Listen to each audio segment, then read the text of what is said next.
জমি মাপতে এখন থেকে আর সার্ভেয়ারকে ডাকতে হবে না, টাকা পয়সাও লাগবে না।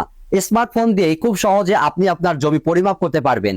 ফোন দিয়ে কিভাবে জমির হিসাব বের করতে হয় ফোন স্ক্রিনটি লক্ষ্য করুন, আমি দেখিয়ে দিচ্ছি। ভিডিওটি শেয়ার করে আপনার টাইমলাইনে রেখে দিন, যে কোনো সময় আপনার কাজে লাগবে। এই জন্য প্লে স্টোর থেকে একটি অ্যাপ ইনস্টল করবেন। এর সার্চ বারে টাইপ করবেন বিডি ল্যান্ড সার্ভে ক্যালকুলেটর, লেখা হলে সার্চ করবেন। দিনের অনেকগুলো অ্যাপ আসবে, জাস্ট আপনারা এই অ্যাপটি দেখে নিন। এই অ্যাপটি আপনারা ইনস্টল করবেন, দেন ওপেনের উপর ট্যাপ করবেন। এখানে জমি মাপার বিভিন্ন ক্যালকুলেটর আপনার সামনে দেখতে পারবেন। জমির সঠিক হিসাব পরিমাপের জন্য আপনারা এই যে জমির সঠিক হিসাব এই অপশনটির উপর ট্যাপ করবেন।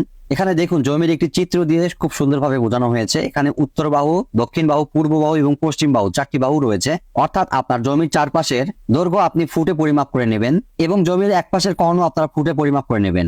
এরপর আপনাদের পরিমাপকৃত হিসাবগুলো জাস্ট আপনারা এখানে টাইপ করে দিবেন। ধরুন আপনার উত্তর সাইডের দৈর্ঘ্য 120 ফুট, দক্ষিণ সাইডের দৈর্ঘ্য 120 ফুট, পশ্চিম বাহুর দৈর্ঘ্য 100 ফুট, পূর্ব সাইডের দৈর্ঘ্য হলো 100 ফুট এবং এক কর্নার থেকে আরেক কর্নারের দৈর্ঘ্য ধরুন 129 ফুট।